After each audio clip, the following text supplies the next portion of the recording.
Hallelujah. చెప్పలందరూ గట్టిగా सब लोग హల్లెలూయా. कहेंगे हालेलुया। దేవుని పరిశుద్ధమైన నామమునకు స్తోత్రములు. परमेश्वर का पवित्र नाम की स्तुति हो। ఈ ప్రార్థన కూడికకు కూడి వచ్చిన మీ అందరికీ ప్రభు పేరట నా హృదయపూర్వకమైన వందనాలు ये తెలియజేస్తున్నాను. प्रार्थना सभा में आए हुए सभी को दिल से मैं धन्यवाद कहता हूँ। నన్ను ఆహ్వానించినటువంటి పాల్ పాస్టర్ గారికి కూడా ప్రత్యేకమైన వందనాలు తెలియజేస్తూ ఉన్నాను. मुझको बुलाए हुआ पास्टर पॉल को भी विशेष धन्यवाद कहता हूँ। ఇక్కడ స్టేజ్ మీద ఉన్న దైవ సేవకులందరికీ కూడా ప్రత్యేకమైన వందనాలు తెలియజేస్తూ ఉన్నాను. स्टेज पे सारे सेवक लोगों को भी विशेष धन्यवाद कहता हूँ। మీ అందరిని చూస్తూ ఉంటే నాకు చాలా సంతోషంగా ఉంది. आप सब लोगों को मैं देख रहा हूँ, मुझे मेरे लिए बहुत खुशी की बात है। కొన్ని సంవత్సరాల నుండి ఇక్కడికి రావాలని ఆశపడ్డాను. कई सालों से यहाँ पर आने के लिए मैं चाहता था। దేవుడు ఈ రోజు మార్గం సరళం చేసి ఇలా తీసుకుని వచ్చాడు. आज का दिन परमेश्वर ने मार्ग खोलकर हमारे बीच में लेकर आया, అందుకు నేను చాలా సంతోషిస్తూ ఉన్నాను. इसलिए मैं बहुत ही खुश हूँ। మీకైతే చాలా విషయాలు చెప్పాలని దేవుని మాటలు చాలా చెప్పాలని ఆశతో వచ్చాను. आपको बहुत सारा परमेश्वर के वचनों को बोलने के लिए आशा से तो आया हूँ यहाँ पर, కానీ ట్రాఫిక్ జామ్ వలన త్వరగా రాలేకపోయాము. पर ट्रैफिक जाम की वजह से मैं जल्द नहीं आ पाया। రేపు సాయంత్రం కూడా ఉంటాము. कल शाम को भी रहेंगे हम लोग, అందుకు రేపు ఎర్లీగానే పెందలకడని త్వరగా तो कल शाम को भी यहाँ पर प्रार्थना सभा होगा। कल शाम को सब लोग जल्दी से आइए, कल बहुत सारा वचन अपने को मिलेगा। చాలా దేవుని మాటలు చాలా వాక్యాన్ని మీతో రేపు సాయంత్రం పంచుకోవాలని ఆశపడుతూ ఉన్నాను. मुझ में आशा है, मैं चाहता हूँ कि कल बहुत सारा वचनों को आपको दूं। ఇప్పుడు చాలా క్లుప్తంగా కొద్ది మాటలు ధ్యానించుకొని अभी बहुत ही संक्षिप्त में हम लोग कम समय में परमेश्वर का वचन को सुनेंगे ఇక్కడ నుండి ఆశీర్వాదకరంగా వెళదాము. और यहाँ से हम लोग आशीषित होकर जाएंगे। इजरायली लोग ఐగుప్తు దేశాన్ని విడిచిపెట్టి मिस्र देश को छोड़कर పాలు తేనెలు ప్రవహించే కనాను దేశానికి వెళుతున్నారు. दूध और मधु की धाराएं बहने वाले उस देश में जा रहे हैं वो लोग। వాళ్ళకి దైవజనుడు మోషే గారు అధికారిగా ఉండి నడిపిస్తూ ఉన్నారు. वो सब लोगों के लिए परमेश्वर का सेवक मूसा अधिकारी बनकर उनको चला रहा था। కొంత దూరం వెళ్ళిన తర్వాత దేవుడు మోషేతో చెప్పాడు. कुछ दूर जाने के बाद परमेश्वर मूसा से कहा, మోషే मूसा వారిని దీవించు, उनको तू आशीष कर, ఇశ్రాయేలును నువ్వు ఎలా దీవిస్తావో जैसा तू इजरायलियों को आशीष करेगा నేను అలాగే దీవిస్తాను मैं भी उनको वैसे ही आशीष करूंगा అని దేవుడు మోషేతో చెప్పాడు. ऐसा परमेश्वर ने मूसा से कहा। మోషే దీవించాడు, मूसा ने आशीष किया लोगों को, ఇశ్రాయేలును దేవుడు కూడా అలాగే దీవించాడు. परमेश्वर ने इजरायलियों को भी उसी तरह से मूसा जैसा आशीष ही किया उनको। అయితే पर మోషే ఎలా దీవించాడు ఇశ్రాయేలును? मूसा इजरायलियों को किस तरह से आशीष किया? ద్వితీయోపదేశ ఖండము व्यवस्था विवरण 28వ అధ్యాయము 28वां अध्याय 8వ వచనము 9వ వచనం 10వ వచనం 8वां वचन 9वां वचन और 10वां वचन को पढ़ेंगे। व्यवस्था विवरण 28वां अध्याय 8, 9, 10 पढ़ेंगे। 28వ అధ్యాయము 8వ వచనం 28वां अध्याय 8वां वचन, तेरे कत्तों पर और जितने कामों में तू हाथ लगाएगा उन सबों पर यहोवा आशीष देगा। इसलिए जो देश तेरा परमेश्वर यहोवा तुझे देता है उसमें वह तुझे आशीष देगा। यदि तू अपने परमेश्वर यहोवा की आज्ञाओं को मानते हुए उसके मार्गों पर चले तो वह अपनी शपथ के अनुसार तुझे अपनी पवित्र प्रजा करके स्थिर रखेगा। और पृथ्वी के देश के सब लोगों यह देखकर कि तू यहोवा का कहलाता है तुझसे डर जाएंगे। ఆమేన్. आमेन। నీవు కొట్లలోను నీవు చేయు ప్రయత్నములన్నిటిలోనూ నీకు దీవెన కలుగునట్లు యెహోవా ఆజ్ఞాపించును. చాలు చాలు. ఇక్కడ ఈ వాక్యాన్ని మనం గమనించినట్లయితే इस वचन पर हम लोग ध्यान देंगे तो ఇశ్రాయేలీలను దైవజనుడు మోషే గారు దీవించారు. इजरायलियों को परमेश्वर का सेवक मूसा ने आशीष किया। దేవుడు అలాగే దీవించాడు. परमेश्वर ने उसी तरह से आशीष किया। ఏమని దీవించాడు? किस तरह से मूसा आशीष वचन को कहा? మీ కొట్లలోను तेरे कत्तों में, మీరు చేయు ప్రయత్నములన్నిటిలోనూ तेरे हाथों के सारे कामों में, सारे प्रयत्नों में మీకు దీవెన కలుగునట్లు तुझे आशीष मिले యెహోవా ఆజ్ఞాపించును. आशीष मिलने जैसा परमेश्वर आज्ञा देगा। అలాగే उसी तरह से దేవుడు ఈ రోజు మీతో మాట్లాడుతున్నాడు. आज परमेश्वर आपसे बात कर रहा है, మీకు దీవెన కలుగునట్లుగా आपको आशीष मिलने जैसा దేవుడు ఆజ్ఞాపిస్తూ ఉన్నాడు. परमेश्वर आज्ञा दे रहा है। దేవునికి స్తోత్రం. परमेश्वर की स्तुति हो। హల్లెలూయా. हालेलुया। చెప్పాలి గట్టిగా जोर से హల్లెలూయా. कहेंगे हालेलुया। అయితే దేవుడు ఎలా దీవించబోతున్నాడంటే तो परमेश्वर किस तरह से आशीष कर रहे हैं हम लोग देखेंगे तो మీ కొట్లలో आपके कत्तों में, దీవెన ఉన్నట్లుగా దేవుడు దీవించబోతూ ఉన్నాడు. आपके कत्तों में आशीष होने जैसा, भरपूरी होने जैसा परमेश्वर आशीष कर रहा है।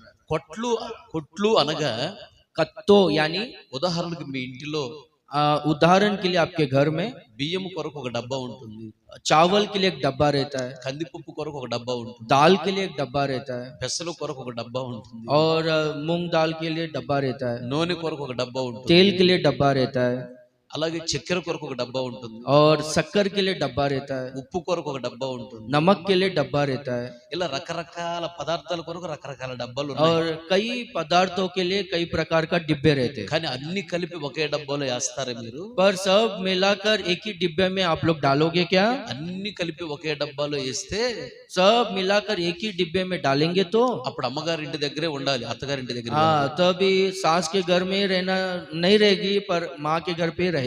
దేవునికి స్తోత్రం. परमेश्वर की स्तुति हो। హల్లెలూయా. हालेलुया। కొట్లు అనగా कत्ते यानी ఇంటిలో ఉన్నటువంటి నీవు వాడుకునే డబ్బాలు. आप जो डिब्बे घरों में जो यूज करते हैं वो डिब्बे का ఆ सादृश्य है। కొట్లల్లో वो डिब्बों में సమృద్ధి ఉంటుంది అంటున్నాడు దేవుడు. भरपूरी रहेगा परमेश्वर कहता है। అనగా इसलिए నీ ఇంటిలో ఉన్నటువంటి ఆ డబ్బాలలో आपके घर में रहने वाले उस डिब्बे में ఏమీ తక్కువ కాదు, कुछ भी घटी नहीं होगा, ఏమీ తక్కువ కాదు, कुछ भी कम नहीं होगा। అనేక మందికి ఇచ్చే స్థితిలో నువ్వు ఉంటావు. बहुत सारे लोगों को देने की स्थिति में आप रहोगे। ఏ రోజు చేయి చాపి అడుక్కునే స్థితిలో నీవు ఉండవు. कभी भी हाथ फैलाकर मांगने की स्थिति में आप नहीं रहोगे। అలాగే నీ కొట్లలోను उसी तरह से आपके कत्तों में నీవు చేయు ప్రయత్నములన్నిటిలోను आप जो भी प्रयत्न करते हो वो सारे प्रयत्नों में, అనగా इसका मतलब ఉద్యోగములోను, आपके नौकरी में, వ్యాపారములోను, आपके व्यापार में, చేతి పనిలోను, आपके हाथ के कामों में, కూలి పనిలోను, आप जो मजदूरी करते हैं, చదువుల్లోను, आपके पढ़ाई में, వెళుతున్న ప్రతి మార్గములో, सारे मार्गों में जिस पर आप चलते हो, చేస్తున్న ప్రతి పనిలో, हर काम जो आप करते हैं, అన్ని పనులలో सब कामों में దేవుడు నిన్ను ఆశీర్వదించబోతున్నాడు. గట్టిగా परमेश्वर చప్పట్లు आपको కొడుతూ. आशीष करने वाला చప్పట్లు है। కొడుతూ, అందరూ చప్పట్లు కొడుతూ जोर से దేవుని ताली నామమున. बजाकर सब लोग परमेश्वर की महिमा करेंगे। ఆమేన్. आमीन। ఇది అక్షరాల జరుగుతుంది. ये अक्षर रीति से होगा ही। మీరు ఇక్కడ నిలబడి సాక్ష్యం చెప్తారు. आप इधर आप खड़े रहकर गवाही दोगे। ఇక్కడికి మీరు దరిద్రతో వచ్చారేమో నాకు తెలియదు, आप दरिद्रता से आए होंगे मुझको तो पता नहीं, కరువుతో వచ్చేవేమో నాకు తెలియదు, आप अकाल से यहाँ पर आए हो क्या मुझको पता नहीं, అప్పులతో ఇక్కడికి వచ్చేవేమో నాకు తెలియదు, कर्जों में डूबकर आप यहाँ पर आए होंगे मुझको पता नहीं, రోగాలతో వచ్చేవేమో నాకు తెలియదు, बीमारी से पीड़ित रहकर आप यहाँ पर आए होंगे मुझको पता नहीं, నిందలతో వచ్చేవేమో నాకు తెలియదు. निंदा का अनुभव करते हुए यहाँ पर आए होंगे पता नहीं। ఇప్పుడు వరకు నువ్వు ఎలాంటి పరిస్థితుల మధ్యలో తల్లడిల్లిపోయావో నాకైతే తెలియదు. अभी तक कौन से परिस्थितियों में आप लोग बहुत ही दुखी हो मुझको तो पता नहीं। ఇక నుంచి దేవుడు अभी से परमेश्वर ఆ సమస్యలన్నిటి నుంచి वो విడిపించబోతున్నాడు. सारे समस्याओं से परमेश्वर छुटकारा देगा। ఆమేన్. आमीन। ఆమేన్. आमीन। అయితే మనం ఏం చేయాలి? तो फिर हम क्या करना है? నమ్ముట నీ వలనైతే, यदि आप विश्वास करोगे, నమ్ముట నీ వలనైతే, यदि आप विश्वास करोगे, నమ్మువానికి जो विश्वास करता है సమస్తము సాధ్యమే. उसके लिए सब कुछ संभव है। సమస్త దీవెనలు ఎక్కడున్నాయి? सारा आशीष कहाँ पर है? మీరే చెప్పాలి. आप ही बोलना है। ఇప్పుడే నేను చెప్పాను. अभी मैंने बोला మరలా నమ్ముట నీ వలనైతే, यदि आप विश्वास करोगे, నమ్మువానికి సమస్త దీవెనలు. जो भी विश्वास करते उनको सारे आशीषें हैं। ఇక్కడ నిలబడి यहाँ पर खड़े रहकर మీ సేవకుడు, आपका सेवक, అలాగే ఏ సేవకుడు నిలబడి వాక్యం చెప్పినా, यहाँ पर जो भी सेवक खड़े रहकर वचन बोले, పాస్టర్ గారు కాదు వాక్యం చెప్పింది, वचन बोलने वाला पास्टर नहीं है, దేవుడు నాతో మాట్లాడుతున్నాడని ఎవరైతే నమ్ముతారో, जो कोई भी इस तरह से विश्वास करते हैं कि परमेश्वर मुझसे बात करता है, ఎవరైతే నమ్ముతారో, इस तरह से जो विश्वास करता है, నమ్మి అలా వాక్యం ప్రకారం నడుచుకుంటారో जो विश्वास कर कर उस वचन के अनुसार चलते हैं వారు అన్ని దీవెనలకు యోగ్యముగా वो మార్చబడతారు. सारे आशीषों के योग्य बन जाते हैं। ఆమేన్. आमेन। ఇప్పుడు ఇక్కడ ఎవరు మాట్లాడుతున్నారు अभी यहाँ पर कौन बात कर रहे हैं? చెప్పండి. बोलो कौन बात कर रहे हैं? yes దేవునికి స్తోత్రం. प्रभु का धन्यवाद। హల్లెలూయా. हालेलुया। నా దగ్గర చాలా వాక్యాలు ఉన్నాయి, मेरे पास बहुत सारा वचन है, కానీ पर ఏ వాక్యం చెప్పాలో ప్రభు అని ప్రార్థన చేస్తున్నప్పుడు क्या वचन बोलना है प्रभु बोलकर जब मैं प्रार्थना किया, ఈ వాక్యం చెప్పమని దేవుడు నాతో చెప్పాడు. परमेश्वर ने मुझसे कहा कि ये वचन को बोल। అంటే ఇక నుండి దేవుడు మీ కొట్లలోను మీరు చేయు ప్రయత్నాలు అన్నిటిలోనూ మీకు మేలు కలుగునట్లు దేవుడు దీవించబోతున్నాడు. यानी इसका मतलब आपके कत्तों में भरपूरी रहेगा और आपके सारे हाथों के कामों को प्रभु आशीष करेगा। ఆమేన్. हालेलुया। దరిద్రత ఎల్లకాలం ఉండదు, దరిద్రత ఎల్లకాలం ఉండదు, हमेशा दरिद्रता नहीं रहेगा, కరువు ఎల్లకాలం ఉండదు, अकाल यानी ये तकलीफ हमेशा नहीं रहेगा, అప్పులు ఎల్లకాలం ఉండవు, कर्जा हमेशा नहीं रहेगा, రోగాలు ఎల్లకాలం ఉండవు, बीमारियां हमेशा नहीं रहेगा, సమస్యలు ఎల్లకాలం ఉండవు. समस्याएं हमेशा नहीं रहेगा। ఈ రోజు నుండి వాటన్నిటిని దేవుడు తరిమి కొడుతున్నాడు. आज से परमेश्वर उस सारे बातों को भगा रहा है, అవి పారిపోతున్నాయి. वो भाग रहा है सारे ఈ రోజు समस्या। నుంచి దేవుడు నిన్ను దీవించబోతున్నాడు. अभी से परमेश्वर आपको आशीष कर रहा है। ఆమేన్. आमीन। దేవుడు మనల్ని ఎందుకు పిలిచాడో తెలుసా? परमेश्वर ने हमें क्यों बुलाया पता है? ఆశీర్వాదమునకు వారసులొకటికే మీరు పిలువబడితిరి. आशीष का वारिस होने के लिए ही तुम बुलाए गए हो, लिखा गया वचन। దేవుడు ఎందుకు పిలిచాడు అంటే परमेश्वर ने हमें क्यों बुलाया बोलो तो? ఆశీర్వదించడానికి దేవుడు పిలిచాడు. हमें आशीष देने के लिए ही परमेश्वर ने बुलाया है। దరిద్రతలో ఉంచడానికి పిలవలేదు, हमें दरिद्रता में रखने के लिए परमेश्वर ने हमें बुलाया नहीं। కరువులో ఉంచడానికి దేవుడు నిన్ను పిలవలేదు, हम लोग तकलीफ में अकाल में रहने के लिए परमेश्वर ने हमें बुलाया नहीं। రోగాల్లో ఉంచడానికి పిలవలేదు, बीमारियों में रहने के लिए परमेश्वर ने हमें बुलाया नहीं। అప్పుల్లో ఉంచడానికి పిలవలేదు, कर्जों में रहने के लिए परमेश्वर ने हमें नहीं बुलाया। దేవుడు నిన్ను ఆశీర్వదించడానికి పిలిచాడు. परमेश्वर आपको आशीष करने के लिए ही बुलाया है। సమస్యలు ఎల్లకాలం ఉండవు. ये समस्या हमेशा ऐसा नहीं रहेगा। ఎక్కడైతే సిగ్గుతో తలదించుకుని బ్రతుకుతున్నావో जहाँ पर भी आप अपमान होकर सर झुकाकर जी रहे हो, అక్కడే నీ తల ఎత్తి దేవుడు నిన్ను కనపరచబోతున్నాడు. उसी स्थान पर परमेश्वर గట్టిగా आपका చప్పట్లు सर కొడుతూ, ऊंचा कर చప్పట్లు आपको కొడుతూ आशीष ఉన్నాడు. करेगा। ఆమేన్. जोर హల్లెలూయా. से ताली बजाकर परमेश्वर की महिमा హల్లెలూయా. करें। हालेलुया। నిన్ను చూసిన వాళ్ళకి వ్యసనము కలుగుతుంది, आपको देखने वाले के मन में डाह होगा, నిన్ను చూసిన వాళ్ళకి ఆశ్చర్యం కలుగుతుంది. आपको देखने वालों को आश्चर्य होगा। దేవుడు నా జీవితంలో అలాగే చేశాడు. परमेश्वर मेरे जीवन में वैसे ही किया। వినుకొండ ప్రాంతానికి నేను వెళ్ళినప్పుడు जब मैं विनुकोंडा प्रांत में गया था, చాప లేదు, वहाँ पर चटाई नहीं था, కుర్చీ లేదు, कुर्सी नहीं था, ఏమి సొంత స్థలం లేదు, खुद का जगह भी नहीं था, మందిరం లేదు, मंदिर भी नहीं था, డ్రమ్ము లేదు, ड्रम भी नहीं था, కంజర లేదు, कंजर भी नहीं था, ఏమీ లేవు. कुछ भी नहीं था। విశ్వాసులు विश्वासी लोग ఒక 5 వచ్చేవాళ్ళు, 5 लोग आते थे, 5 వచ్చేవాళ్ళు. 5 लोग आते थे। వాళ్ళు కూడా ఇప్పుడు వెళ్ళిపోదామా అని చూసేవాళ్ళు. वो लोग भी कभी चले जाएंगे बोलकर देखते थे। 10 రోజులు ఉపవాసం ఉండి ప్రార్థన చేశారు. 10 दिन उपवास रहकर प्रार्थना किया। పిలిచిన వాడు నమ్మదగిన దేవుడవు నీవు, जिसने बुलाया है वो सच्चा परमेश्वर है। దేవా నన్ను ఆశీర్వదించు అని. प्रभु मुझे आशीष कर बोलकर, అప్పుడు దేవుడు దర్శనంలో నాతో మాట్లాడి तब परमेश्वर दर्शन में मुझसे बात किया। వినుకొండ నియోజకవర్గంలో विनुकोंडा का वो सारा इलाका में నేను నిన్ను బహుగా దీవించబోతున్నానని मैं చెప్పాడు. तुझे बहुत ही आशीष करूंगा बोला परमेश्वर అలాగే ने। వినుకొండ నియోజకవర్గంలో నాదే పెద్ద పరిచర్య. उसी तरह से विनुकोंडा का आसपास का सारा इलाका में परमेश्वर ने इनको ही ज्यादा सेवकाई दिया है। నాదే పెద్ద మందిరము, हम परमेश्वर ने इनको ही बड़ा मंदिर दिया है, నాదే పెద్ద సంఘము, इनको ही प्रभु ने बड़ा सा कलीसिया दिया है। కోట్ల రూపాయలు విలువ చేసే స్థలం ఇచ్చాడు, परमेश्वर ने करोड़ों का मूल्य रखने वाला वो जगह दिया है, కోట్ల రూపాయలు విలువ చేసే మందిరం ఇచ్చాడు. करोड़ों का वैल्यू करने वाला वो मंदिर भी दिया है परमेश्वर ने। దేవుడు నన్ను ఆ ప్రాంతంలో అన్ని ఇచ్చి బహుగా దీవించాడు. परमेश्वर ने उस प्रांत में सब कुछ देकर प्रभु ने मुझे बहुत आशीष किया है। 30 లక్షల రూపాయలు కారు ఇచ్చాడు దేవుడు. 30 लाख का कार दिया है परमेश्वर ने। నన్ను దీవించిన దేవుడు మిమ్మల్ని దీవించడా? मुझको जिसने आशीष किया परमेश्वर आपको आशीष नहीं करेगा क्या? ఈ మాట గుర్తుపెట్టుకో. ये बात को आप ध्यान में रखो। రాబో దినాల్లో దేవుడు మిమ్మల్ని బహుగా దీవించబోతున్నాడు. आने वाले दिनों में परमेश्वर आपको बहुत ही आशीष करने वाला है। ఈ మందిరం ఉండదు, ये मंदिर ऐसा नहीं रहेगा, ఈ మందిరం ఇలా ఉండదు. ये मंदिर ऐसा नहीं रहेगा। రాబో దినాల్లో आने वाले दिनों में పెద్ద మందిరాన్ని దేవుడు మీకు ఇవ్వబోతున్నాడు. बड़ा मंदिर परमेश्वर हमें देगा। వేల మంది వస్తారు మందిరానికి. हजारों की संख्या में लोग आएंगे मंदिर में। దేవునికి స్తోత్రం. परमेश्वर का धन्यवाद हो। ఆ తర్వాత 9వ వచనం గమనిస్తే, वहां पर 9वां वचन हम लोग ध्यान देंगे तो 9వ వచనం 9वां वचन, 28वां अध्याय 9वां वचन। నీ దేవుడైన యెహోవా ఆజ్ఞలను అనుసరించి ఆ,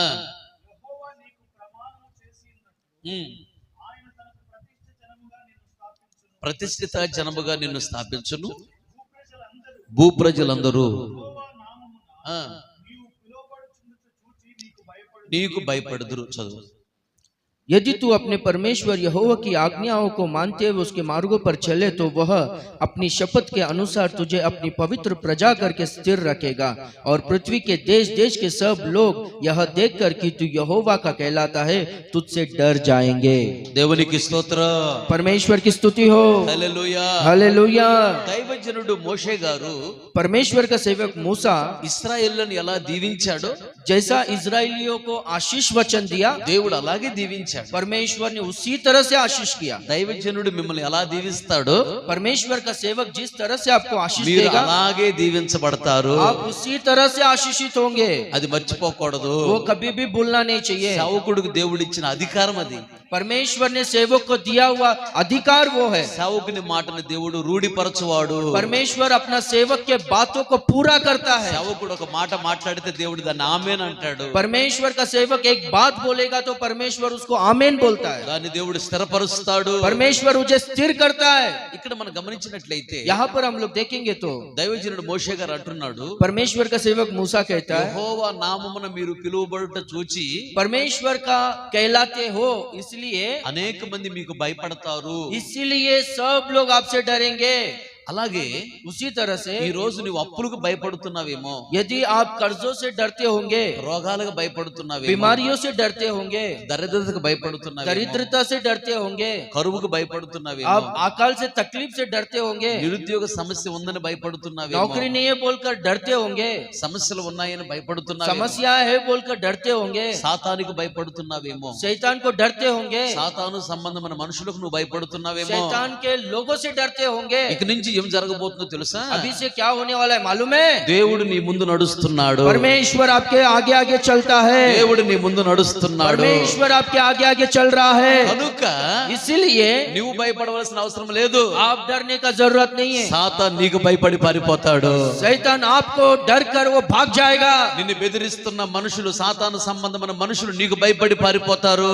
आपको डराने वाले जो शैतान के लोग हैं आपसे डर कर भाग जाएंगे। సమస్యలు నీకు భయపడి పారిపోతాయి. समस्या आपसे डर कर भाग जाएगा। దేవుడు నిన్ను అలా దీవించబోతున్నాడు. परमेश्वर उस तरह से आपको आशीष करने वाला है। ఆమేన్. आमीन। హల్లెలూయా. हालेलुया। అయితే అక్కడ మనం చేయవలసిన పని ఒకటి ఉన్నది. वहां पर हम लोग को एक काम करना है। మిమ్ములను ప్రతిష్ఠిత జనముగా మారుస్తాను అన్నాడు దేవుడు. वहां पर परमेश्वर तुम्हें पवित्र प्रजा कर कर यानी प्रतिष्ठित प्रजा कर कर तुम्हें स्थिर करूंगा बोलता है। ప్రతిష్ఠిత జనముగా మిమ్మల్ని మారుస్తానన్నాడు దేవుడు. मैं तुम्हें प्रतिष्ठित प्रजा की तरह बदल दूंगा परमेश्वर कहता है। ఆ తరువాత उसके बाद నేను మీకు తోడుగా వస్తాను. मैं तुम्हारे साथ आऊंगा। సమస్యలు మీకు భయపడి పారిపోతాయి. समस्या आपसे डर कर भाग जाएगा। ఇప్పుడు నువ్వు మౌనంగా ఉంటే ఇదంతా జరుగుతుందా? यदि आप मौन रहोगे तो ये सब होगा क्या? ఆయన ప్రతిష్ఠిత జనముగా మారుస్తాడని మౌనంగా ఉంటే जब वो प्रतिष्ठित प्रजा कर कर बदलेगा बोलकर चुप रहेंगे तो జరగదు. वो नहीं होगा। ప్రతిష్ఠిత జనముగా మారుస్తానన్నాడు ఆయన. परमेश्वर ने इस तरह से कहा है कि तुम्हें प्रतिष्ठित प्रजा बनाऊंगा। మనం ఏం అడగాలి? हम लोग को क्या पूछना है? ప్రతిష్ఠిత జనముగా మమ్మల్ని మార్చండి అని అడగాలి. हम लोग को मांगना है कि मुझे प्रतिष्ठित प्रजा कर कर प्रतिष्ठित लोगों के तरह मुझे बनाओ बोलकर मांगना है। ప్రతిష్ఠిత జీవితం మీకు ఇస్తాను అన్నాడు. प्रतिष्ठित जीवन आपको दूंगा परमेश्वर ने ఆ कहा है। తర్వాత మీకు తోడుగా వస్తానన్నాడు. और बाद में मैं तुम्हारे साथ आऊंगा करके कहा है। సమస్యలు మీకు భయపడి పారిపోతాయి అన్నాడు. समस्या आपसे डर कर भाग जाएंगे बोला। ముందు ప్రతిష్ఠిత జీవితం మీకు ఇస్తాడు. पहला प्रतिष्ठित जीवन आपको देगा। ఇస్తానన్నాడు కదా. देगा करके बोला ना। ఎవరికి ఇస్తాడు? किसको देगा? ఇస్తానన్నాడు కదా. देगा बोला ना। ఎవరికి ఇస్తాడు? किसको देगा? కాదు, అడుగుడి మీకు मांगो ఎవరికి तुम्हें ఇస్తాడు? అడిగిన వాళ్ళకే ఇస్తాడు. जो मांगेंगे उसको देगा परमेश्वर। ప్రతిష్ఠిత జీవితం నీకు ఇస్తానన్నాడు. प्रतिष्ठित जीवन आपको देगा बोला నీ ముందు परमेश्वर। నడుస్తానంటున్నాడు. आपके आगे चलते रहूंगा बोला। సమస్యలు నీకు భయపడి పారిపోతాయి. समस्या आपसे डर कर भाग जाएगा। కనుక ప్రతిష్ఠిత జీవితం నాకు ఇవ్వని దేవుణ్ణి ప్రతిరోజు నువ్వు అడగాలి. हर दिन परमेश्वर से मांगना है कि प्रतिष्ठित जीवन मुझको दो बोलकर। అడుగుడి నీకు ఇవ్వబడును అన్నాడు. मांगो तुम्हें दिया जाएगा परमेश्वर ने ప్రతిష్ఠిత कहा। జీవితం నాకు ఇవ్వని నువ్వు అడిగితే ఆసక్తితో प्रतिष्ठित जीवन मुझको दो बोलकर आप आसक्ति से मांगेगे तो, ఆసక్తితో అడగాలి. आसक्ति से मांगेंगे तो, ఆశతో అడగాలి. आशा से मांगेंगे तो, కన్నీళ్లతో అడగాలి. आंसुओं से मांगेंगे तो, వేదనతో అడగాలి. बहुत ही वेदना से मांगना है, దుఃఖముతో అడగాలి. दुख से मांगना है, మరలా మరలా అడగాలి. దేవుడు बार बार परमेश्वर से मांगना है, బాగా బ్రతిమలాడుకోవాలి. परमेश्वर से विनती करना है, गिड़गिड़ाना है, విడువక అడగాలి. बिना रुके बिना छोड़े मांगते ही रहना है, ఎడతెగక అడగాలి. बिना रुके मांगते ही रहना है, ఇసుకక అడగాలి.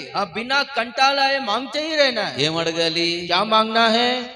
ప్రతిష్ఠిత జీవితం ఇవ్వమని అడగాలి. प्रतिष्ठित जीवन दो बोलकर मांगना है।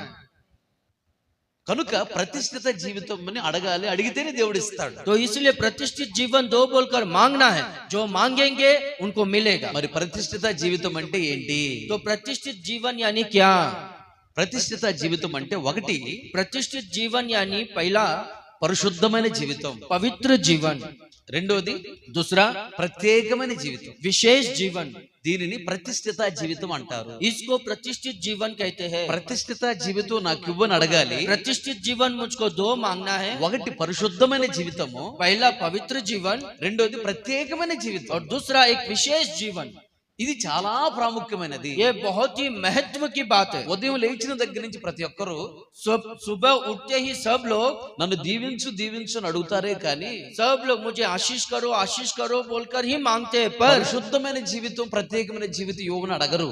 पवित्र जीवन और विशेष जीवन मुझको दो बोलकर मांगते नहीं। నిజం నిజం చెప్పండి ఈ విషయాన్ని. ये అడుగుతారా? बात को सच అడగరు. बोलो, ऐसा मांग रहे थे, వాస్తవముగా सच बोलो। పరలోక రాజ్యానికి వెళ్ళటానికి యోగ్యత स्वर्ग राज्य में जाने के लिए क्या योग्यता चाहिए बोलो? పరిశుద్ధత.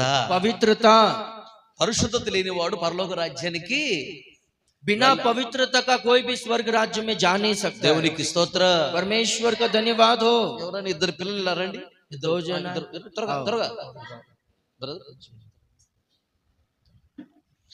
ఇప్పుడు అడి తిరగండమ్మా. అడి తిరగ అటు గుమ్రే భయ్య చోట. ఓకే. రాబో దినాల్లో आने वाले दिनों में హిందీలో వాక్యం చెప్తాను. आमेन, हिंदी आमेन। में वचन बोलेंगे। हालेलुया। చూడండి, देखिए ఇప్పుడు వీళ్ళిద్దరు ఉన్నారు.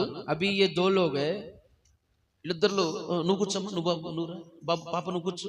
కూర్చో బయట బయట. బాబు అజయ్ అజయ్ ఓకే. అడు ఇప్పుడు గమనించినట్లయితే अभी ध्यान देंगे तो వీళ్ళిద్దరు ఉన్నారు. ये दो जन है।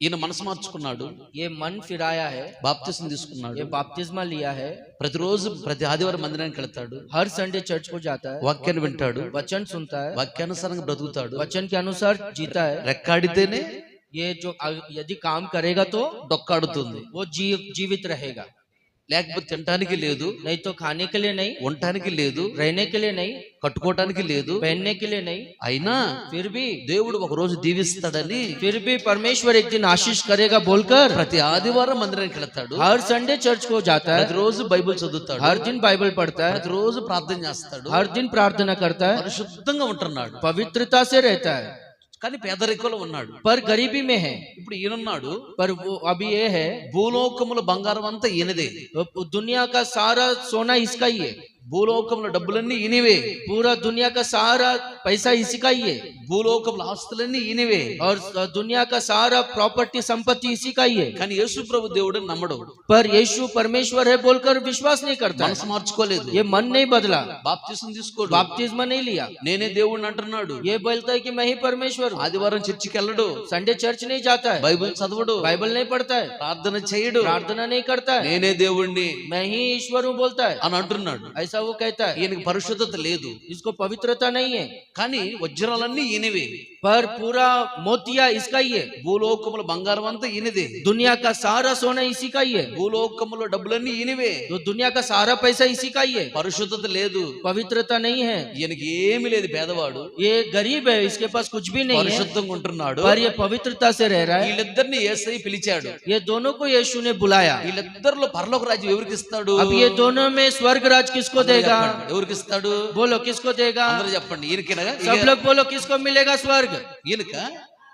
ఈయన భూలోకముల వజ్రాలన్నీ ఈయన దగ్గరే ఉన్నాయి. ये भूमि में सारा सोना चांदी गहना पूरा इसी का ही है, వజ్రాలు ఇచ్చి పరలోక రాజ్యాన్ని కొనుక్కోలేడా? पर ये जो सोना चांदी से मोतियों से स्वर्ग नहीं खरीद सकता है क्या? భూలోకముల బంగారం అంతా ఈయనదే, ये दुनिया का सारा सोना इसी का ही है, బంగారం ఇచ్చి పరలోక రాజ్యాన్ని కొనుక్కోలేడా? ये सोने से स्वर्ग को खरीद नहीं सकता है क्या? భూలోకముల డబ్బులన్నీ ఈయనవే, दुनिया में सारा पैसा इसी का ही है, డబ్బులు ఇచ్చి పరలోక రాజ్యాన్ని కొనలేడా? वह पैसा देकर स्वर्ग को खरीद नहीं सकता है क्या? దేవునికి స్తోత్రం. परमेश्वर का धन्यवाद। వజ్రాలు పరలోక రాజ్యాన్ని ఇవ్వవు, मोतिया स्वर्ग राज नहीं देगा, పరిశుద్ధత పరలోక రాజ్యానికి ఇస్తుంది. पवित्रता स्वर्ग राज्य देगा। బంగారము పరలోక రాజ్యాన్ని తీసుకుని వెళ్ళలేదు, सोना स्वर्ग राज्य में लेकर नहीं जाएगा, పరిశుద్ధత పరలోక రాజ్యాన్ని తీసుకెళ్తుంది. पवित्रता स्वर्ग राज्य में लेकर जाएगा। భూలోకముల డబ్బులన్నీ ఈయన దగ్గరే ఉన్నాయి, పరలోక రాజ్యాన్ని తీసుకుని వెళ్ళలేవు. दुनिया का सारा पैसा इसके पास है, पर वो पैसा स्वर्ग में नहीं लेके ఈయన जाएगा। దగ్గర పరిశుద్ధత ఉంది, పరిశుద్ధత పరలోక రాజ్యాన్ని తీసుకెళ్తుంది. इसके पास पवित्रता है, पवित्रता स्वर्ग राज्य में लेकर जाएगा। భూలోకముల వజ్రాలన్నీ కూడా పరలోక రాజ్యాన్ని తీసుకుని వెళ్ళలేవు, दुनिया का सारा मोतिया गहने स्वर्ग राज्य में हमें नहीं लेकर जाएगा, పరిశుద్ధత పరలోక రాజ్యాన్ని తీసుకెళ్తుంది. पवित्रता स्वर्ग राज्य में लेकर जाएगा। భూలోకముల వజ్రాలన్నిటికన్నా విలువైనది పరిశుద్ధత. पूरा दुनिया का सारा गहनों से भी मूल्यवान है पवित्रता, భూలోకములో ఉన్న బంగారం అంతటి కన్నా విలువైనది పరిశుద్ధత. दुनिया का सारा सोने से भी मूल्यवान है पवित्रता, భూలోకములో ఉన్న డబ్బులన్నిటికన్నా విలువైనది పరిశుద్ధత. दुनिया का सारा पैसे से भी मूल्यवान है पवित्रता। పరిశుద్ధత ఎంత విలువైనది ఇప్పుడు నీకు అర్థమైందా? पवित्रता कितने मूल्यवान है, आपको समझ में आया? పరలోక రాజ్యానికి వెళ్ళాలంటే పరిశుద్ధత కావాలి. स्वर्ग में जाना है तो पवित्रता चाहिए।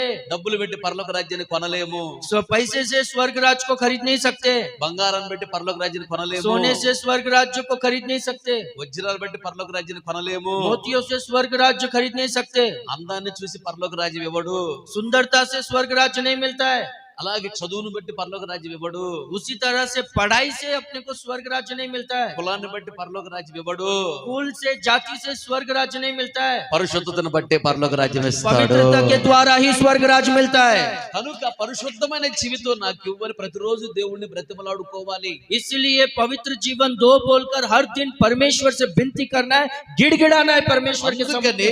అందుకని లేవీకాండ 11:44 దేవుడు అంటున్నాడు, इसलिए परमेश्वर लेवी का किताब 11वां अध्याय 44 वचन में कहता है, నేను పరిశుద్ధుడను मैं पवित्र हूँ, కనుక इसलिए మీరు పరిశుద్ధముగా ఉండునట్లు, आप पवित्र रहने जैसा, పరిశుద్ధముగా ఉన్నట్లు पवित्र रहने जैसा। చదవండి ఆ మాటలు. वो बात को पढ़ो 11:44 लेवी का किताब। ఆ, ఉండునట్లు పరిశుద్ధ పరచుకొనుడి. దేవునికి స్తోత్ర. परमेश्वर का धन्यवाद हो, क्योंकि मैं हालेलुया। तुम्हारा परमेश्वर यहोवा हूँ, इस कारण अपने को शुद्ध करके पवित्र बने रहो, क्योंकि मैं पवित्र हूँ। దేవునికి స్తోత్ర. हालेलुया। పరిశుద్ధత చాలా విలువైనది. पवित्रता बहुत ही मूल्यवान है। పరిశుద్ధత ఎలా వస్తుంది? पवित्रता कैसा आता है? ఇక్కడ ఉన్నటువంటి ఇక్కడ చెత్త చెదారము దుమ్ము ధూళి ఉన్నాయి. यहाँ पर पूरा कचरा है, धूल है, मट्टी है। ఆ శుభ్రం ఎలా వచ్చింది? शुद्धता कैसा आएगा? వీటన్నిటిని శుభ్రంగా ఊడ్చి బయట పడేస్తే శుభ్రం వచ్చింది. ये अच्छी तरह से झाड़ू मारकर ये पूरा कचरे को बाहर फेंकेंगे, तब जाके पवित्रता शुद्धता आएगा। అలాగే పరిశుద్ధత రావాలంటే పాపం పోవాలి. उसी तरह से पवित्रता आना है तो पाप जाना है। పాపాన్ని ఎప్పుడైతే నువ్వు విడిచిపెడతావో పరిశుద్ధత నీలోకి వస్తుంది. जब आप पाप को छोड़ दोगे, पवित्रता आपके अंदर आएगा। పరలోకం నుండి ప్రతి దీవెన మన యొద్దకు రావాలంటే యోగ్యత పరిశుద్ధత. स्वर्ग से सारा आशीष आना है तो उसका योग्यता पवित्रता है। పరలోక రాజ్యానికి వెళ్ళాలన్న యోగ్యత स्वर्ग राज्य में जाना है तो क्या योग्यता चाहिए? పరిశుద్ధత. पवित्रता चाहिए। ఆ పరిశుద్ధమైన జీవితం కొరకు రాత్రింబోలు ప్రభుని బ్రతిమలాడుకోవాలి. वो पवित्र जीवन के लिए रात और दिन परमेश्वर परमेश्वर के सम्मुख में विनती करते रहना है। యేసయ్యా यीशु ఆ అన్న లాంటి పరిశుద్ధమైన జీవితం నాకు ఇవ్వు, वो माँ जी की तरह पवित्र जीवन मुझको दो, ఆ అక్క లాంటి పరిశుద్ధమైన జీవితం నాకు ఇవ్వు वो भाई की तरह वो बहन की तरह पवित्र जीवन मुझको दो। అని అడుగుతావా? ऐसा मांगोगे क्या? మరి ఎలాంటి పరిశుద్ధత కావాలి? ये कैसा पवित्रता चाहिए? నీలాంటి పరిశుద్ధత కావాలి యేసయ్యా నాకు. तेरे जैसा पवित्रता मुझको दो यीशु। దేవునికి స్తోత్రం, परमेश्वर की स्तुति हो। హల్లెలూయా. हालेलुया। కనుక పరిశుద్ధత చాలా విలువైనది, इसलिए पवित्रता बहुत ही मूल्यवान है। అందుకని ప్రతిరోజు ప్రభువుని అడగాలి, इसलिए हर दिन प्रभु से मांगना है, పరిశుద్ధమైన జీవితం నాకు ఇవ్వండి అయ్యా. पवित्र जीवन मुझको दो प्रभु। అందుకని ఇబ్రీ రాసిన పత్రిక 7వ అధ్యాయం 26వ వచనంలో ఒక మాట అంటాడు దేవుడు. इसलिए इब्रानियों का पत्री 7वां अध्याय 7వ అధ్యాయం 26వ వచనం. 7वां अध्याय 26वां वचन में, కూర్చోండమ్మా, లో బ్రదర్ बैठो। ఓకే బయట 7:26। अतः ऐसा ही महायाजक हमारे योग्य जो पवित्र और निष्कपट और निर्मल और पापियों से अलग और स्वर्ग से भी ऊंचा किया हुआ हो। దేవునికి స్తోత్రం, हालेलुया హల్లెలూయా. हालेलुया। మన యేసయ్య పరిశుద్ధుడు, हमारा यीशु पवित्र है, అలాగే పాపులలో చేరక ప్రత్యేకముగా ఉన్నవాడు. पापियों में नहीं मिला पर एक अलग जीवन, एक विशेष जीवन जीता था। ఒకటి एक పరిశుద్ధత కావాలి. पवित्रता चाहिए। బాబు ఇదరా ఇదరా ఓకే గుమ్. చూడండి, గమనించండి, ध्यान दीजिए। బాబుని చూడండి ఒకసారి. एक बार इसको देखिए। ఈయన ఇప్పుడు నన్ను పెన్ను కావాలని అడిగాడు.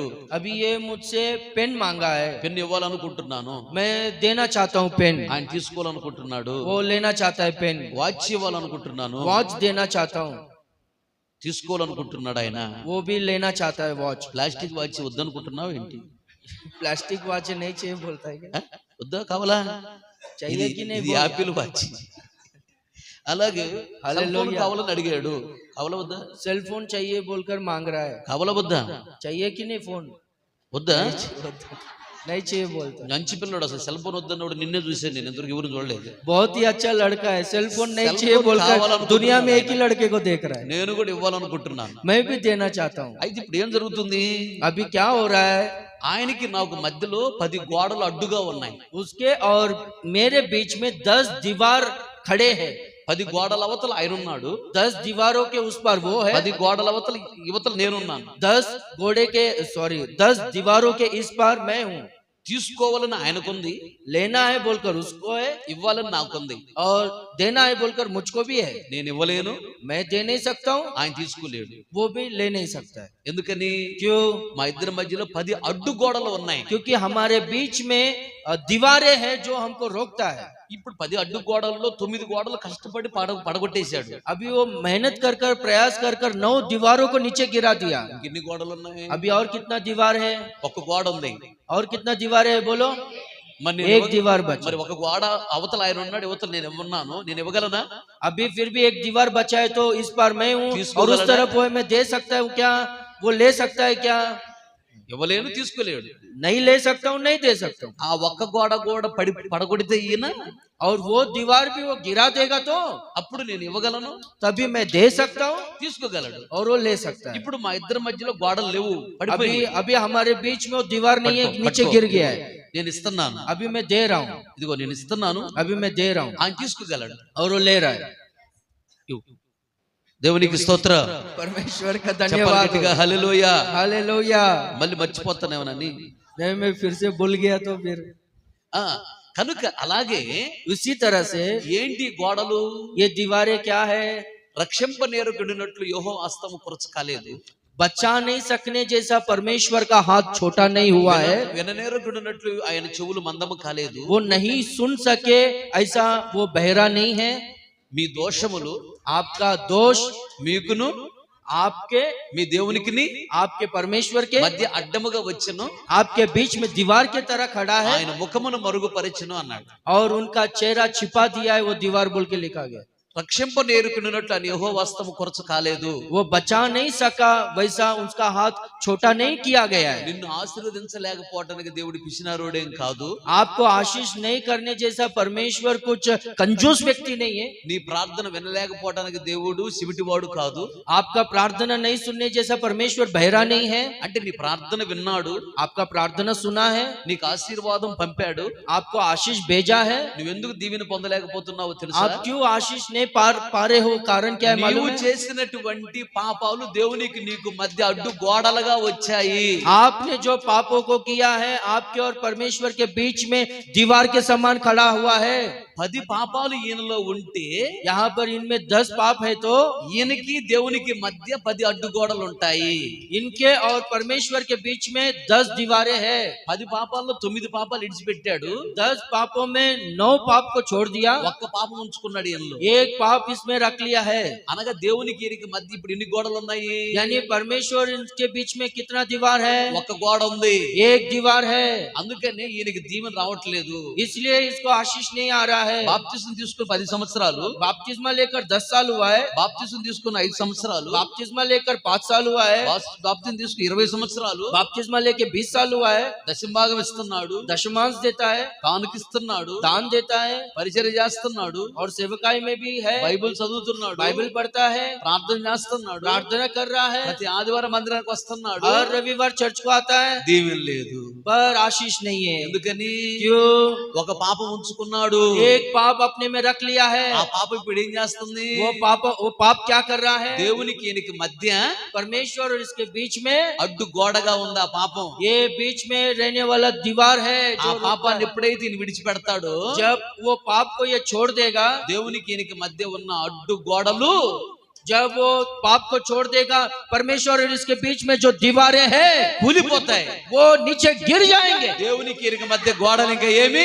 अभी परमेश्वर और इसके बीच में कुछ भी दीवार नहीं है। అప్పుడు 20 సంవత్సరాల నుంచి ఈయన చేసిన భక్తికి ఆశీర్వాదం ఒక్కసారి వచ్చి పడుతుంది. 20 साल से जो भक्ति कर रहा है, एक ही बार में 20 साल का आशीष आएगा। 20 సంవత్సరాల నుంచి ఇచ్చిన దశంభాగానికి ఆశీర్వాదం వచ్చేస్తుంది.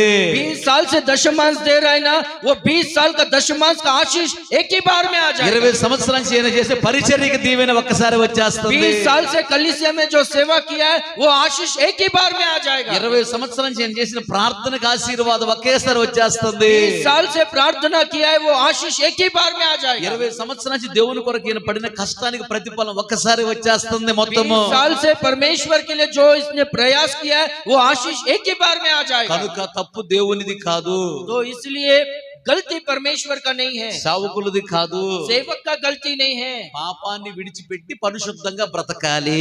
पाप को छोड़कर पवित्रता से जीना है।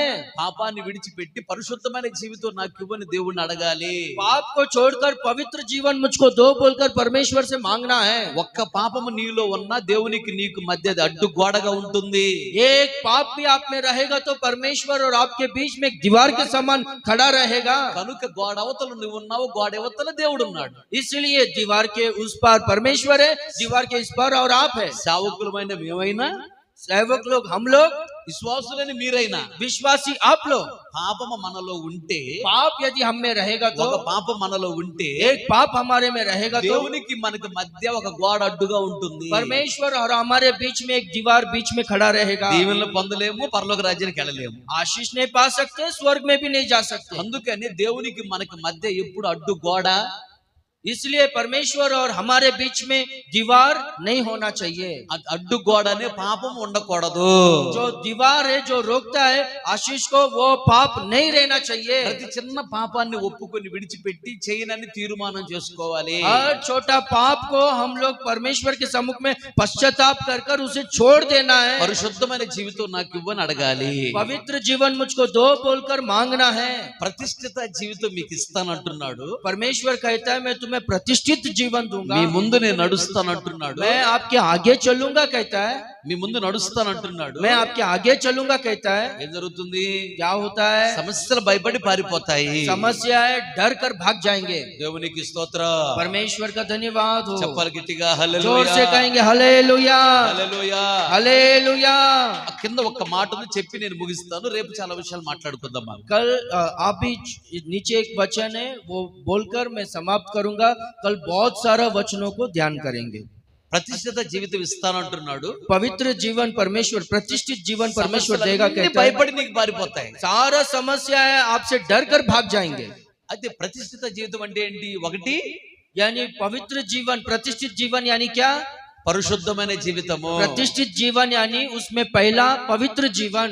పాపాన్ని ఒప్పుకొని విడిచిపెట్టి పరిశుద్ధమైన జీవితం నాకు ఇవ్వని దేవుణ్ణి అడగాలి. पाप के विषय में हम लोग हमारे पापों को मानकर पश्चाताप कर कर उसे छोड़कर पवित्र जीवन दो करके हमें मांगना है.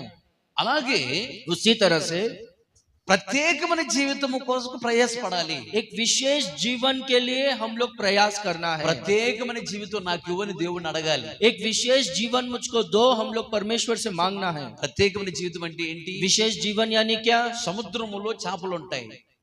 समुद्र में बहुत सारा मछलियां होता है. అన్ని చేపలు ఉప్పగా ఉండవు. सब मछलियां नमकीन नहीं होता है. కొన్ని చేపలు మంచి చేపలు ఉంటాయి. कुछ मछलियां अच्छे मछलियां होते हैं. మంచి చేప ఉన్నది जो अच्छा मछली होता है సముద్రంలో ఉప్పు నీళ్ళనే త్రాగుతుంది. समुद्र में का नमकीन पानी को ही पीती है ఉప్పు నీళ్ళతోనే స్నేహం చేస్తుంది. और नमकीन पानी में ही रहती है ఉప్పు నీళ్ళతోనే నివసిస్తుంది. और नमकीन पानी में ही वास करती है. ఉప్పు తనలోకి రాకుండా కాపాడుకుంటుంది. पर नमक अपने अंदर आने नहीं देती है, अपने आप को बचा कर అది रखती है. ప్రత్యేకమైన జీవితము. उसको विशेष जीवन कहते हैं. అలాగే ఉద్యోగం చేసే చోట, इसी तरह से आप जहाँ पर नौकरी करते हो, వ్యాపారం చేసే చోటకు, व्यापार करने की जगह में, చదువుకునేటువంటి చోట, जो जहाँ पर आप पढ़ाई करते हो, పొలంలో పనిచేస్తున్న చోట, खेत में काम करने की जगह में, నువ్వు వెళుతున్న ప్రతి మార్గములో, आपके सारे मार्गों में, వెళుతున్న ప్రతి మార్గంలో చేస్తున్న ప్రతి పనిలో, आप चलने वाले सारे मार्गों में, करने वाले सारे कामों में దేవుని గుర్తు ఎరగనటువంటి వాళ్ళు అన్ని జనులు ఉంటారు. परमेश्वर को नहीं जानने वाले अन्य जाति के लोग रहते हैं. వాళ్ళతోనే ఉండాలి తప్పదు. वो लोग के साथ ही रहना है. हम लोग को कुछ कर नहीं सकते. వాళ్ళతో మాట్లాడాలి తప్పదు. वो लोगों से बात करना ही पड़ता है. వాళ్ళతో స్నేహం చేయాలి తప్పదు. वो लोगों से संगति करना ही पड़ता है. వాళ్ళతో కూర్చుని భోజనం చేయాలి తప్పదు. वो लोगों के साथ बैठकर खाना पड़ता है. కానీ వారిలో దేవునికి ఇష్టం లేని పద్ధతులు ఉన్నాయి. पर उनमें जो परमेश्वर को पसंद नहीं है वो स्वभाव है. దేవునికి ఇష్టం లేని మాటలు ఉన్నాయి. परमेश्वर को जो पसंद नहीं है वो बात उनमें है. దేవునికి ఇష్టం లేని ప్రవర్తన వాళ్ళలో ఉంది. परमेश्वर को जो पसंद नहीं है वैसा आदत और बर्ताव उनमें है. అవి మనలోకి రాకుండా చూసుకోవాలి. वो हमारे में आने नहीं देने जैसा हम लोग को देखभाल करना है. ఇది ప్రత్యేకమైన జీవితము. इसको विशेष जीवन कहते हैं. దేవునికి స్తోత్రం. परमेश्वर का धन्यवाद हो. హల్లెలూయా. हालेलुया. ఆఫీస్కి వెళ్ళినప్పుడు, जब आप ऑफिस जाते हैं, అక్కడికి వెళ్ళగానే उधर जाते ही అక్కడేమో ప్రైజ్ ది లార్డ్, उधर praise the Lord, sorry sir, అక్కడికి వెళ్ళగానే గుడ్ మార్నింగ్, उधर जाते ही गुड मॉर्निंग बोलेंगे. మంచిది. अच्छी बात है. చర్చికి రాగానే चर्च को आते हुए ప్రైజ్ ది లార్డ్ అక్క, प्रेज द लॉर्ड सिस्टर, మంచిది. अच्छी बात है. కానీ पर ఆఫీస్కి వెళ్ళినప్పుడు जब ऑफिस जाते हैं పంది పిల్లలాగా ఉంటున్నారు. सुअर के बच्चों की तरह रहते हैं. మందిరానికి వచ్చినప్పుడు मंदिर को आने के बाद కుందేలు పిల్లలాగా ఉంటున్నారు. यहाँ पर क्या కుందేలు रैबिट खरगोश के बच्चों की तरह रहते हैं. తెల్లని కుందేలు పిల్లలాగా ఉంటున్నారు. మందిరానికి వస్తే ప్రైజ్ ది లార్డ్ అక్క, खरगोश जैसे कि सफेद होता है, खरगोश के बच्चों की तरह सफेद रहकर प्रेज द लॉर्ड सिस्टर बोलते हैं. చాలా కుందేలు పిల్లలాగా భక్తిగా, बहुत ही भक्ति से खरगोश के बच्चों की तरह प्रेज द लॉर्ड बोलते हैं. బయటికి వెళ్ళగానే बाहर जाते ही పంది పిల్ల, वहां पर सुअर के बच्चे की तरह हो जाते పంది हैं. పిల్ల. सुअर के बच्चों की तरह. ప్రార్థన లేదు, प्रार्थना नहीं, భక్తి లేదు, भक्ति नहीं, ఏమీ లేవు, कुछ भी नहीं. వాళ్ళలాగే उसी उनके तरह ही వాళ్ళతోనే మాట్లాడటం, वो लोगों से ही बात करना, వాళ్ళలాంటి మాటలు, उनके तरह ही बात करना, వాళ్ళలాంటి ప్రవర్తన, उनके तरह ही बर्ताव, వాళ్ళలాంటి క్రియలు. उनके तरह ही काम. అక్కడికి పోతే పంది పిల్లలాగా, उधर जाने के बाद सुअर के बच्चों के तरह रहते हैं. మందిరానికి రాగానే కుందేలు పిల్లలాగా. पर मंदिर में आते ही खरगोश के बच्चों के ఇది तरह. కాదు. ऐसा नहीं. ఎక్కడికి వెళ్ళినా जहाँ कहीं भी जाएंगे, కుందేలు పిల్లలాగే ఉండాలి. जहाँ कहीं भी जाएंगे खरगोश के बच्चों के तरह ही रहना ఇది चाहिए. ప్రత్యేకమైన జీవితం. इसको विशेष जीवन कहते हैं.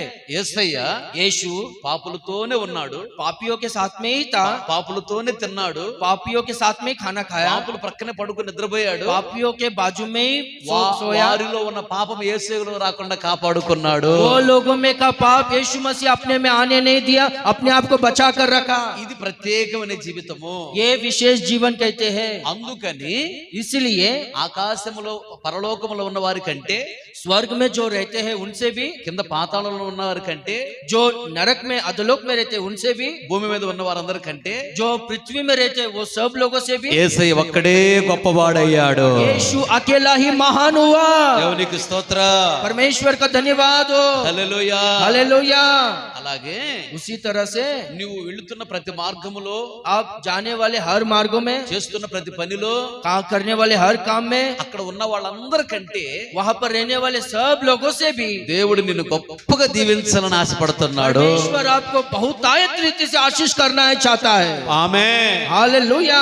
ప్రత్యేకమైన జీవితం నాకు ఇవ్వు, विशेष जीवन मुझको दो, పరిశుద్ధమైన జీవితం నాకు ఇవ్వు అని అడగాలి। पवित्र जीवन मुझको दो, इस तरह से मांगना है। అప్పుడు దేవుడు तभी परमेश्वर నీ పొట్లలోను, आपके कत्तों में, నువ్వు చేయి ప్రయత్నం అన్నిటిలోనూ आपके करने वाले सारे कामों में నీకు మేలు దీవెన కలుగునట్లుగా దేవుడు ఆజ్ఞాపించబోతున్నాడు। आपको भलाई होने जैसा, आशीष होने जैसा परमेश्वर आज्ञा देने वाला है। ప్రతిష్ఠిత జీవితం ఇస్తాడు, प्रतिष्ठित जीवन परमेश्वर देगा। నీ ముందు ఆయన నడుస్తాడు। परमेश्वर आपके आगे चलेगा। సాతాను శక్తులు, सातान का शक्तियां, సాతాను సంబంధమైన మనుషులు, सातान के लोग, సమస్యలు, समस्याएं, అప్పుల సమస్య, वो कर्जा का समस्या, రోగమనే సమస్య, बीमारी ऐसा समस्या, దరిద్రత అనే సమస్య, दरिद्रता ऐसा समस्या, కోర్టు కేసు అనే సమస్య, कोर्ट केस जैसा समस्या, నిరుద్యోగ సమస్య, जो नौकरी नहीं, बेरोजगारी वैसे समस्या, అన్ని సమస్యలు నిన్ను విడిచిపెట్టి పారిపోతున్నాయి। కొట్టి గట్టిగా చప్పట్లు। समस्या आपको छोड़कर भाग जाएंगे। जोर से ताली बजाएंगे। హల్లెలూయా। हालेलुया। పరిశుద్ధమైన జీవితం, ప్రత్యేకమైన జీవితం నాకు ఇవ్వని ప్రతిరోజు దేవుడిని అడగాలి। पवित्र जीवन और विशेष जीवन मुझको दो बोलकर हर दिन परमेश्वर से मांगना है। ఒంటరిగా ఉన్నా, अकेले रहेंगे तो भी, 10 మందిలో ఉన్నా, 10 लोगों में रहेंगे तो भी, 1000 మందిలో ఉన్నా, 1000 लोगों में रहेंगे तो भी పరిశుద్ధముగా బ్రతకాలి। पवित्रता से रहना है। అలాగే ప్రత్యేకముగా బ్రతకాలి। उसी तरह से विशेष जीवन जीना है। రహస్యంగా చూస్తున్న దేవుడు जो परमेश्वर रहस्य में देखता है, నీకు ప్రతిఫలం ఇస్తాడు। परमेश्वर आपको प्रतिफल देगा। ఇక నుంచి ప్రారంభించు। अभी से आप शुरू करो। నువ్వు ఉన్న ప్రాంతంలో आप जहाँ पर भी रहते हो, నిన్ను మించిన గొప్పవారు आपसे बढ़कर कोई भी మరొకరు ఉండరు। दूसरा नहीं रहेगा। ఆమేన్। आमीन। యోసేపు ప్రత్యేకమైన జీవితం చేశాడు। यूसुफ एक विशेष जीवन को जीवा। అన్నలతోనే ఉంటాడు, भाई लोगों के साथ में ही था। అన్నల మాటలు రానివ్వడు, भाई लोगों का बात अपने में आने नहीं दिया। అన్నల ప్రవర్తన ఆయనలోకి రాదు। भाई लोगों का स्वभाव उनमें नहीं आया। ప్రత్యేకంగా ఉన్నాడు। वो एक विशेष और अलगाव जीवन को जीता था। ఐగుప్తు దేశం అంతటి మీద అధికారి అయ్యాడు। पूरा मिस्र देश में वो अधिकार बना। ఆ రోజుల్లో 3 ఖండాలు మాత్రమే ఉన్నాయి। उन दिनों में सिर्फ 3 खंड थे। 3 ఖండాలలో కూడా तीनों खंडों में ఐగుప్తు దేశము చాలా గొప్ప దేశం। मिस्र देश महान देश था। वो కరువు కాలంలో अकाल के समय में ఆ చుట్టుప్రక్కల ఉన్న దేశాల్లో అన్ని దేశాల వాళ్ళు ఐగుప్తు దేశానికి ధాన్యం కొరకు వచ్చారు। अगल बगल के सारे देश के लोग धान्य के लिए, आहार के लिए मिस्र देश में आए थे। అన్ని దేశాలకు, ప్రపంచం మొత్తానికి ఆ రోజులు 3 ఖండాల్లో ఉన్నటువంటి ప్రపంచం మొత్తానికి ధాన్యం ఇచ్చింది యోసేపు మాత్రమే।